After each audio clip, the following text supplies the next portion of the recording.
नमस्कार। आज हम बात करेंगे गीता के 17वें अध्याय श्रद्धा के विभाग के श्लोक क्रमांक 1, 2 एवं 3 के बारे में। अर्जुन उवाच। ये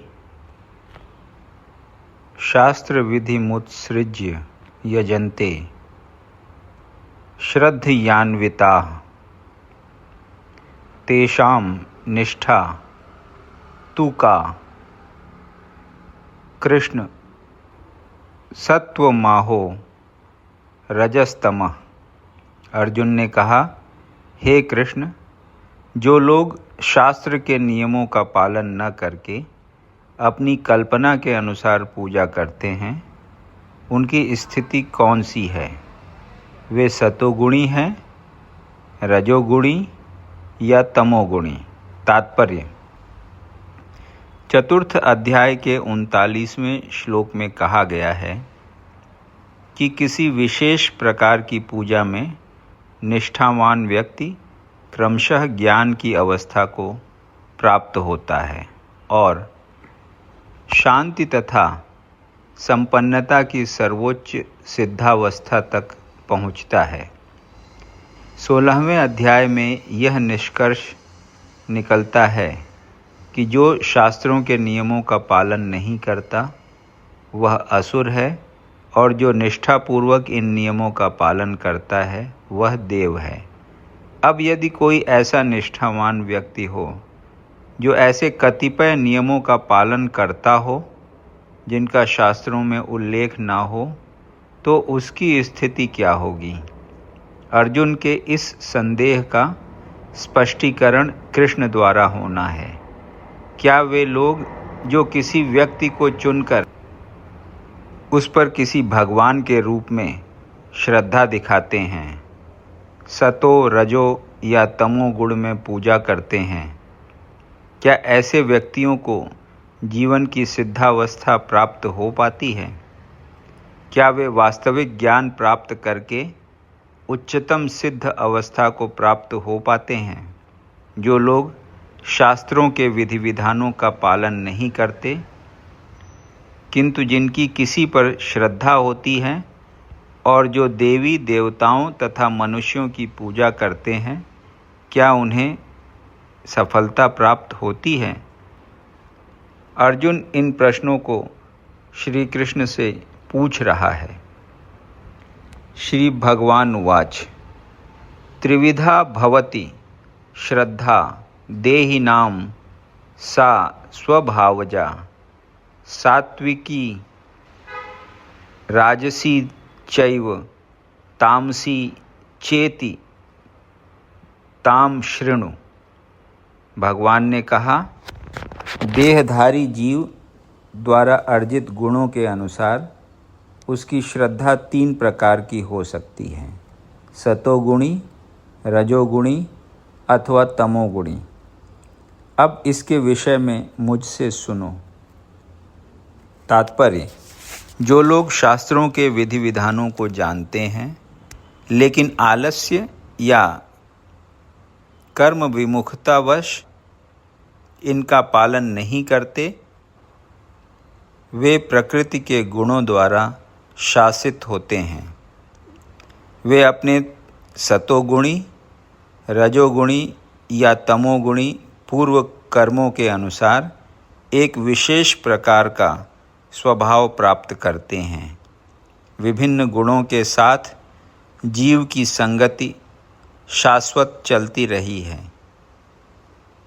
चूँकि जीव प्रकृति के संसर्ग में रहता है, अतएव वह प्रकृति के गुणों के अनुसार ही विभिन्न प्रकार की मनोवृत्तियां अर्जित करता है। लेकिन यदि कोई प्रामाणिक गुरु की संगति करता है और उसके तथा शास्त्रों के विधि विधानों का पालन करता है, तो उसकी यह मनोवृत्ति बदल सकती है। वह क्रमशः अपनी स्थिति तमोगुण से सतोगुण या रजोगुण से सतोगुण में परिवर्तित कर सकता है। कहने का तात्पर्य यह है कि प्रकृति के किसी गुण विशेष में अंधविश्वास करने से ही व्यक्ति सिद्धि प्राप्त नहीं कर सकता। उसे प्रामाणिक गुरु की संगति में रहकर बुद्धिपूर्वक बातों पर विचार करना होता है, तभी वह उच्चतर गुण की स्थिति को प्राप्त हो सकता है। सत्वानुरूपा सर्वस्य श्रद्धा भवति भारत, श्रद्धामयोऽयं पुरुषो यो यच्छ्रद्धः स एव सः। हे भरतपुत्र, विभिन्न गुणों के अंतर्गत अपने अपने अस्तित्व के अनुसार मनुष्य एक विशेष प्रकार की श्रद्धा विकसित करता है। अपने द्वारा अर्जित गुणों के अनुसार ही जीव को विशेष श्रद्धा से युक्त कहा जाता है। तात्पर्य: प्रत्येक व्यक्ति में चाहे वह जैसा भी हो, एक विशेष प्रकार की श्रद्धा पाई जाती है, लेकिन उसके द्वारा अर्जित स्वभाव के अनुसार उसकी श्रद्धा उत्तम, राजस अथवा तामसी कहलाती है। इस प्रकार अपनी विशेष प्रकार की श्रद्धा के अनुसार ही वह कतिपय लोगों से संगति करता है।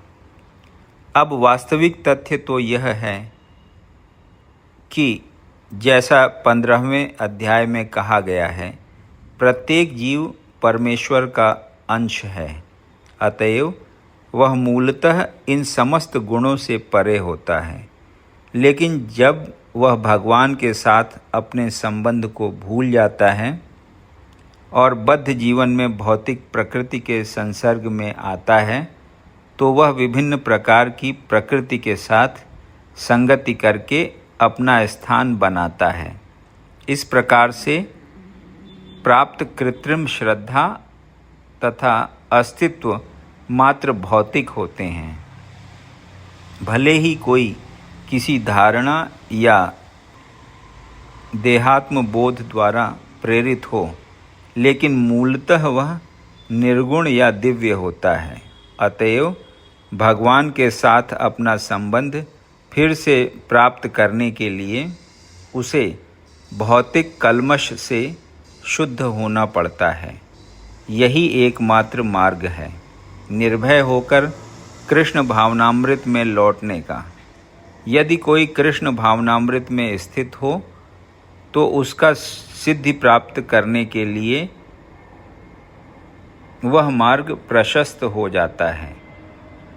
यदि वह आत्म साक्षात्कार के इस पथ को ग्रहण नहीं करता तो वह निश्चित रूप से प्रकृति के गुणों के साथ बह जाता है। इस श्लोक में श्रद्धा शब्द अत्यंत सार्थक है। श्रद्धा मूलतः सतोगुण से उत्पन्न होती है। मनुष्य की श्रद्धा किसी देवता, किसी कृत्रिम ईश्वर या मनोधर्म में हो सकती है, लेकिन प्रबल श्रद्धा सात्विक कार्यों से उत्पन्न होती है। किंतु भौतिक बद्ध जीवन में कोई भी कार्य पूर्णतया शुद्ध नहीं होता। वे सब मिश्रित होते हैं। वे शुद्ध सात्विक नहीं होते। शुद्ध सत्व दिव्य होता है। शुद्ध सत्व में रहकर मनुष्य भगवान के वास्तविक स्वभाव को समझ सकता है। जब तक श्रद्धा पूर्णतया सात्विक नहीं होती, तब तक वह प्रकृति के किसी भी गुण से दूषित हो सकती है। प्रकृति के दूषित गुण हृदय तक फैल जाते हैं। अतएव किसी विशेष गुण के संपर्क में रहकर हृदय जिस स्थिति में होता है, उसी के अनुसार श्रद्धा स्थापित होती है। यह समझना चाहिए कि यदि किसी का हृदय सतोगुण में स्थित है तो उसकी श्रद्धा भी सतोगुणी है। यदि हृदय रजोगुण में स्थित है तो उसकी श्रद्धा रजोगुणी है, और यदि हृदय तमोगुण में स्थित है तो उसकी श्रद्धा तमोगुणी होती है। इस प्रकार हमें संसार में विभिन्न प्रकार की श्रद्धाएं मिलती हैं और विभिन्न प्रकार की श्रद्धाओं के अनुसार विभिन्न प्रकार के धर्म होते हैं। धार्मिक श्रद्धा का असली सिद्धांत सतोगुण में स्थित होता है, लेकिन चूंकि हृदय कलुषित रहता है, अतएव विभिन्न प्रकार के धार्मिक सिद्धांत पाए जाते हैं। श्रद्धा की विभिन्नता के कारण ही पूजा भी भिन्न भिन्न प्रकार की होती है। यदि आपको ये वीडियो पसंद आया तो इसे लाइक करें और ऐसे ही अन्य वीडियोज़ को सुनने के लिए इस चैनल को सब्सक्राइब करें। धन्यवाद।